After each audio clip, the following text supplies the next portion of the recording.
Hello and welcome back to Travel Market Life. My name is Ryan Haynes and we're here at the Independent Hotel Show 2025. Welcome to Travel Market Life, your companion for industry insights and professional business development. Travel Market Life. Join us by webcast, video or podcast. In this episode, we're going to be looking at weak links in technology. Where does tech fall short? What does the hotel tech stack look like and the infrastructure that underpins it?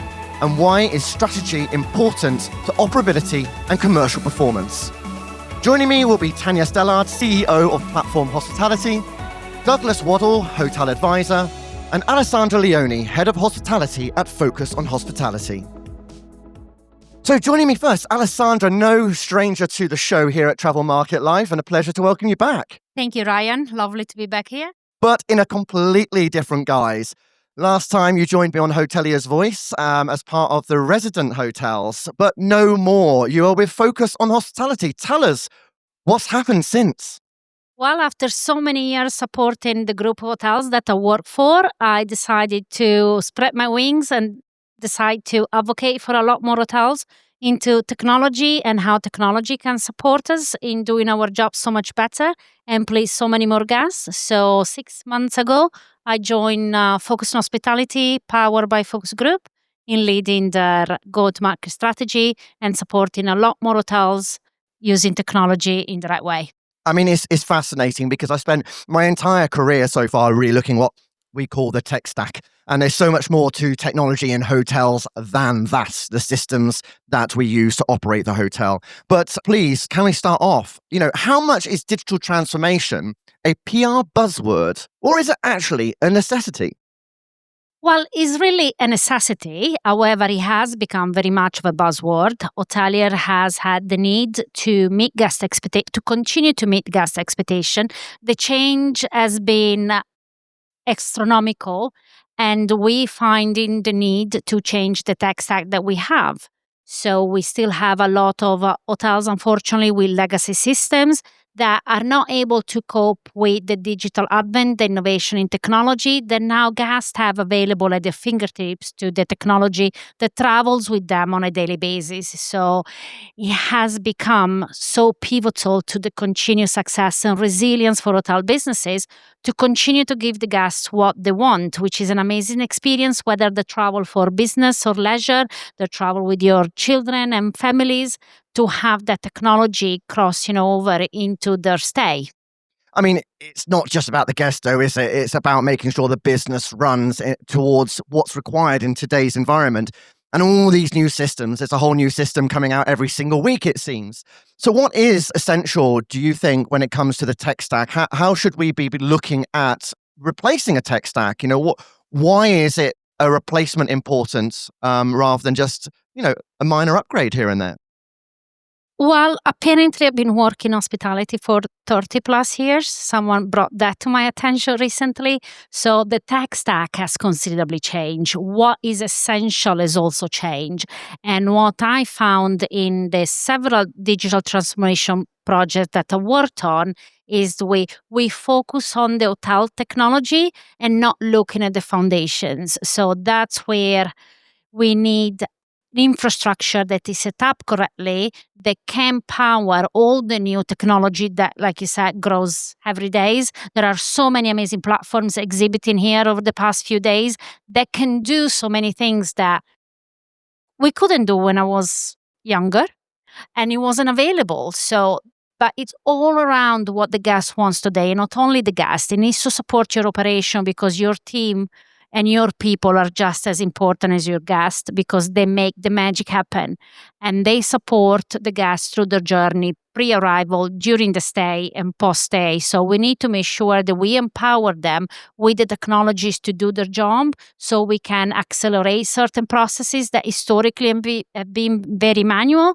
And now they can, with the right technology, they can focus on spending time with the guest and deliver those moments of magic that make that guest experience truly amazing. That in turn can return your guest into be a loyal guest, a returning guest, thus becoming a more profitable channel of acquisition. So we're talking about the infrastructure underpins, as you say, the hotel tech stack. So if you're going to replace a PMS, the cloud seems to be the way that people want to go. What is the essential infrastructure here? What are we specifically looking at? Well, you'll be looking at specifically at your connectivity, how your infrastructure is set up, down to networking. Do you have the right bandwidth? Is your team trained? And do they have the right equipment or resources to cope with all the new system? Although they're cloud, they have needs. I was talking with the hotel group and installed a brilliant revenue management system I'll not mention. And they were complaining. They said, oh, it's so slow when I'm in the office. And I'm like, do you have the right bandwidth to cope with all the cloud systems that nowadays are available? So it's everything that allows the business to work and run, down to your emails, down to your how your new starters and leavers are set up, because obviously that brings all other concerns around cybersecurity and how you allow your team to do the jobs that they're there to do. At what point do you start thinking about all of this then, before you even look at a property management system, or do you decide a property management system first and then you look at the infrastructure? Well, first we should think about the strategy that hotel has. So technology is just a mean to achieve what you are set out to do, whether from a brand level, for a tone of voice, and what are you trying to achieve in terms of financial goal and your brand positioning. So if you have that correctly, then you start looking at your infrastructure and you start looking at your tech stack to decide what will facilitate and what will help in the pursuit of those goals and targets. Lovely. Alessandra, thank you very much. Let's bring in Douglas Waddell, a hotel advisor. Now, you really have a big background in luxury. Yes, I do. Let me think, 18 years I was at Handpicked Hotels. Before that, I was looking after properties for Thistle. So you're a 30-year veteran. I'm a 40-plus year veteran. So, yeah. Now, I mean, luxury is changing, right? How is it changing, and why is tech responsible to achieve success? So I thought about this earlier on, and the point I really want to make is the expectation bar for luxury is changing hourly. It's incredible, isn't it? The demands of the guests have just increased exponentially, and I agree with a lot of what you just said already. So if you want me to be controversial and disagree, I don't think I'm going to do that. But I see tech as an enabler, absolutely as an enabler to let people do their jobs more effectively, and whether that's giving them better quality of information about a guest, doing some of the grunt work, apologies for the expression, but behind the scenes, to allow the team members to focus on delivering great guest experiences. I mean, hotels are struggling profitably to manage profits, and there's so much cost pressures. How and where can hotels really manage these so that, cost is less of an influencing factor on day-to-day operations and delivering the experience? Yeah. So, I make a really big thing about this, that we have to use tech to make sure we don't leave money on the table. Because whenever you talk about costs, you think about you're losing revenue. So make sure that you use tech to help you upsell, to sell table bookings, to sell white space in the spa, all the obvious things. And tech now can really help you do that. And then I think it's going back to helping your team members to make sure they're really well equipped, to be able to recognize a guest, to make sure they've got enough time to do their job. I mean, as you walk across the hospitality industry, there are thousands of frazzled people who are being pulled from pillar to post. And I absolutely believe in embracing technology to try and make their life easier. We're never going to replace them. The tech's not going to look after the guest face to face, but we can make their life a lot easier. It's fascinating. I was actually having a wonderful conversation yesterday with a concierge at the hotel that I'm staying at, and he was pretty peeved off with a few local hospitality businesses because this really technology is getting in the way, putting a barrier between how he can service his guests. Because he obviously, as a concierge, has guests come and ask them for recommendations for restaurants that they want to stay at. So he then calls the restaurant, as he always done for the last 30 years, and what does he reach? A voice bot. That's then asking for the MasterCard. Well, the guest isn't going to hand over the MasterCard, and he just wants to have a conversation book. So he then, and I agreed with him, sent a rather rude email to the restaurant and saying, I'm sorry, but we've done business for 30 years. I'm sending you tens of £1,000s of business here. You've just put technology in the way. So I guess as part of a digital transformation, hospitality is a service, isn't it? We've got to recognize as well when it's hindering people being able to deliver a service and a job. I go back to a point I also wanted to make about when you're introducing tech. Now, you need to engage the team, the people involved. And that's a classic example. You've got a guy who's got a photographic memory for guests. He's done everything for years. And so you need to engage him that we're going to encourage you to use an app to book a table and take the voice transaction out of it. They can work about how he gets his commission. But if you engage him from day one and try and take him on the journey, and that's so important for any form of tech. So I'm sympathetic to the man, but not totally Not too sympathetic. They don't, but it's a people business, isn't it? So we always have to remember at the heart of what hospitality is being able to make sure we're freeing up staff as well to provide those services to guests. Yes, I subscribe to that fully. If I give you examples of where, I'll give you a good example. You talked about concierge. In multiple hotels up and down the country, they have somebody going through the arrivals list, doing guest recognition. Mr. and Mrs. Jones like X, Y, and Z. Let technology do that for you. Produces a briefing sheet. The team can be, and it saves time. It absolutely saves time. Thank you very much indeed, Douglas. Right, we're going to move over to Tanya Stellard from Platform Hospitality. So, you're involved in a lot of projects, aren't you, in implementing new technology. Where are hotels most investing in tech at the moment? Well, it varies, depends. We could look at budget hotels, we could look at luxury hotels. There's so many systems that a hotel has now. I think on average it's between 30 and 50 different connected systems in their establishments. So what's important? It's got to be guest-centric and it's got to be data-driven. What is the core system today? Who knows? Because everybody will have a different opinion. So I don't really like the digital transformation kind of remark anymore. And I'm very sorry. I think we're really behind. And I think it's more of a digital catch-up. I think we need to help people to understand that, understand the importance of the basics, and then start the journey. As you say, are we catching up? Where are we catching up? But when can it go so wrong, though, Tanya? Okay, where doesn't it go wrong? I'm sorry. You have to look at the bigger landscape.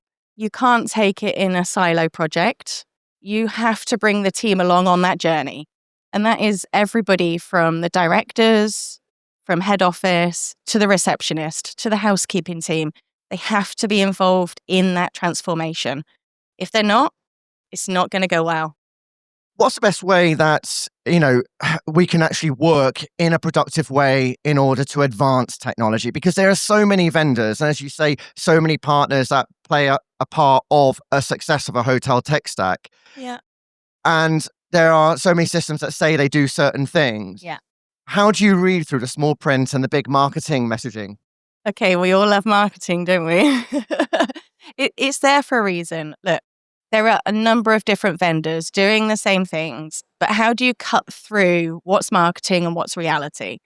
And it really is about that requirements list. What are you looking for in that total tech stack? What is the must-haves? And how many people do a pilot when you put in a new system? How many people really trial it out? Go and talk to other hoteliers. So it's testing. There isn't a one fits all. There's a reason why there's so many vendors doing the same thing, but we'll just have to test, try, and every hotel is unique. And as we heard from Alessandra, obviously, yes, what is your hotel trying to achieve? What journey are you going on? And why is that strategy so important? What ensures tech investment leads to success and longevity in that case? If you're going to go for a system and you can go, okay, well, this will stand the test of time. So you've got to look at the governance. Okay, who is that project board? What are the requirements? And where is the project slip or creep? So sticking to the list as such. Training, communication, and bringing the team along with it. Bringing them in at the start of the journey and making sure you are sticking to it. Excellent, Tanya. Thank you very much. So, we've been able to hear so far, about some of the implications of getting the tech stack wrong, of taking the wrong approach, why it's important to engage the rest of the team, looking at how all the pieces of the technology and applications play and work with one another, and actually able to not just deliver a guest experience that they expect today, but also is operable for your hotel staff, and therefore making sure that they're fully engaged in that journey. What we're going to do now is we're going to go into small breakout groups. And this is generally the part where I want to get a little bit more content for this podcast from you here in the room. So we're going to have Alessandra is going to be joining our group over here in the corner, with James Harrison over there from Stay Connected Hospitality. And we're going to have Douglas Waddell here, who's going to be joining this group in the middle over here. And we're going to have Tanya Stellard, who's going to be joining John Seabury from Sarova Hotels and Said Hotels. And we're going to be hearing from him in just a little bit as well about some of the technology that he's been implementing across those two brands.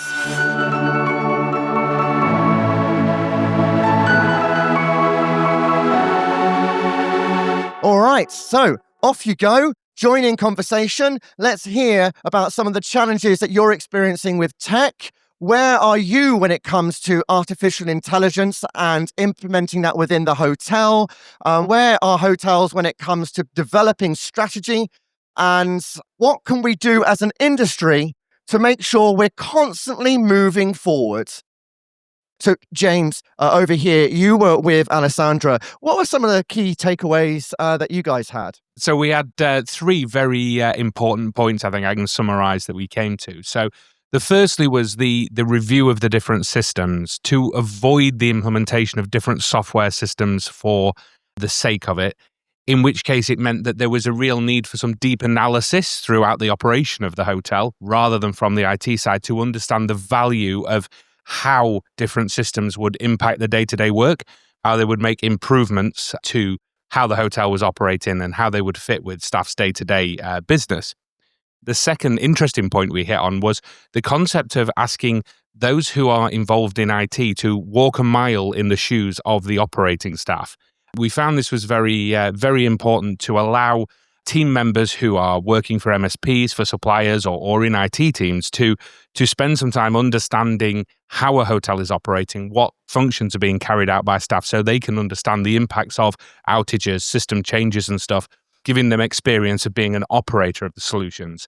And the third point we touched on, and one that's very close to my heart, is that infrastructure underpins everything. Without a solid infrastructure throughout a hotel, it's very, very hard to implement the number of systems that are required to operate a hotel these days. Alessandra touched on it earlier as she began her talk. Without that solid infrastructure, you've got people saying, I've got 30 systems to access and I can't get onto any of them. So we found it's really key that if you're going to build a technology stack, you've got to start from the bottom up and build that infrastructure, layer the software on top, and build something that operates and functions for all the staff. Excellent, James. Thank you. Very thorough there. I appreciate that. Now, Alessandra, as you mentioned, as an MSP, sort of having that hospitality knowledge really helps. Oh, absolutely. When I joined the company, I did a lot of work with all the departments to make sure that how we operate and the solution that we propose to our customer or prospective customer really matches what they're trying to achieve and in helping them support guest teams and their profitability. Excellent. Thank you very much. Right, over to Douglas Waddell then. Here in the centre, he is having a quite engaging conversation with quite a number of people. So what were the key takeaways that you had? I'll just share this. It's not a takeaway, but one of our table was saying that they still use Excel. And I'm going to have a smile on my face because I hear Amazon still use Excel now and again. But love it. Key takeaway, tech start with the end in mind, which kind of, I know they said bottom up. Successful implementation can often depend on the availability of team members. So getting involved to like for like installs, good team members and availability makes it go. They don't, less effective. And the last one is the no manual input is a pipe dream. That's the feeling of the table, that there will always be an element. There might be less, but no manual input is a pipe dream. Excellent. That's wonderful. Thank you very much indeed. Right. Okay. Moving over to Johnny over here. So firstly, let's start off with some of those key points that you guys had here on this section. Hi, Ryan. Yeah, we spoke a lot about the guest side of the tech stack for hotels, specifically the guest journey, the booking process, the various channels that guests have to choose from, and how hotels tap into that to secure, ideally, obviously, the direct booking is the best, but if not, the most profitable routes for us. As a hotelier, I moaned about the number of vendors clogging up my inbox trying to flog me stuff. The vendors in the room disagreed and said it was all worthwhile and I should buy theirs and nobody else's. So we'll discuss that later on. One of the big gaps I find is with recruitment and training within the hotel, and just the general understanding of what tech is available, what it does, and how to use it to its best ability. Because frankly, whoever you are and whatever tech you've got, I'm pretty sure you're not using it to its full capacity. And you're just leaving opportunity on the table there and wasting money really that you're spending on subscriptions or whatever sort of model you're on. The evolvement of hotel styles and service levels and the requirements of guests these days has changed massively in a very short period of time as well. 10, 15 years ago, hotel styles were very segmented at 1-star, 2-star, 3s up to 5-star. And it was very clear what each one was, and that was it. And don't dare question the service delivery if you weren't the hotelier. You get what you're given and you be grateful for it. And now that's changed, and technology has definitely changed that. And that it's now in the hands of the consumer, the booker, the guest, that they sort of demand what they want. And we as the hoteliers have to bend over to deliver it. And we can't really do that on our own because the world doesn't allow for that anymore. We have to use technology to deliver those results that people expect. And the difficulty is that you can have 10 different systems or tools or solutions, whatever you want to call it, to do 10 different jobs, but none of them talk to each other. And everything has been siloed. You've got one system for profile management, one system for rate management, one system for reservations, one system for your food and beverage, blah, blah, blah, blah, and all the way around. But they're disjointed, and the future has got to be an integrated solution where one thing covers everything, or something connects them all together so they can all talk to each other.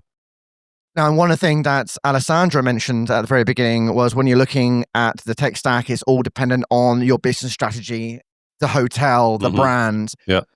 You're working with Sarova and said hotels. So how do you sort of look at that tech stack differently to one another and define sort of what's appropriate for one versus the other brands?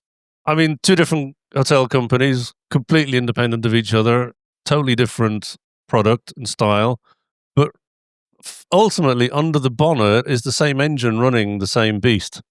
And the tech stack is very, very similar. And in fact, we use a lot of the same suppliers on both camps, which is great for me because I only have to learn one system, but remember 2 logins. But yeah, the basics of the engine is the same. It's a robust, up to the job PMS, a decent booking engine, and an efficient and effective channel manager that can keep you connected to the outside world. And that's basically the nuts and bolts of what you need to get off the ground and start running. What you attach on top of that is then extra, and that's depending on the service levels that you want to offer and the products you want to offer and so on and so forth. Like one of the hotels, Z Hotels, is 95% bedroom focused. That's the whole business model. There's a small cafe in the lobby of each property that gives you coffees and pastries and things throughout the day, like continental breakfast in the morning. But that's it. There's no real food and beverage. It's all about the bedrooms. So we don't need any other tech there. We don't have a POS. There's Wi-Fi and there's TVs with cable channels, bedrooms. That's it. It's a come in, sleep, shower, leave product, and it works really well. It's great for the market that it's aimed at. At Sarova, different story. It's a full service property. We've got food and beverage, event space. 2 of the hotels have got spa. So, it's a full service, and we need all of that all connected together. So we've got loads of different systems running in the background. And now Tanya mentioned, pilot projects. How important is that when you're implementing new systems or applications? I've piloted it a few, and I'm kind of at the position now where I'd rather let someone else take the pain. There's not always an advantage to being an early adopter. Sometimes it's better let someone else find out the problems, get them fixed, and then I'll come in and have a go as well. Yeah. But it's fun being a pilot too sometimes, because you really get to be part of the development in some cases, and that can be interesting as well to help, bring a product to fruition. And what advice would you give for trying to bring your team on the journey of a new system, new processes? Oh, God. Stick with it. I don't know. Have an open mind, really. Try and make it work with you, not against you or not for you. Make it work with you. Systems are designed to augment the people, not to replace them. And that's a very important message to remember, especially with the involvement of AI coming thundering into our world. It's not here to replace people. It's here to augment and help and improve what people do. Because somebody was mentioned earlier about, it was you in the concierge of that fabulous hotel you're staying at. I'd love to know where it is, because I might go there someday. About bots taking over the booking system. That's not what these are designed to do. They're designed to help the person, because you can't run a business without people, but you can have machines to help you. Excellent. Johnny, thank you very much indeed. It's great for your contribution there. And finally, Tanya, how do you identify the best time? Well, when you're implementing a new tech, before you ramp it out across an entire collection and portfolio, how much time do you give it to settle in and know it's actually doing its job? Oh, gosh. It depends what system. How big a project is it? There is continual improvement. You don't put a system in and forget about it. We're evolving every day. The guest expectations is evolving. The data is evolving, the connections are evolving. So this isn't a put in a system or putting a mass of systems and leave it. It's continual improvement. Yeah. And feedback. Get feedback. Wonderful. Well, thank you so much to our guests there, Douglas, Alessandra and Tanya, as well as Johnny and James for helping facilitate those conversations. You can check out more, obviously, on Travel Market Life. This has been my final session here at the Independent Hotel Show for 2025. So thank you ever so much for joining us. And thank you so much for listening and joining in today. For more, go to Travel Market Life. The music sensation by Zach Nelson is reproduced under license from Storyblocks. Travel Market Life is a Haynes Marcoms digital marketing agency production, serving the travel and technology industries.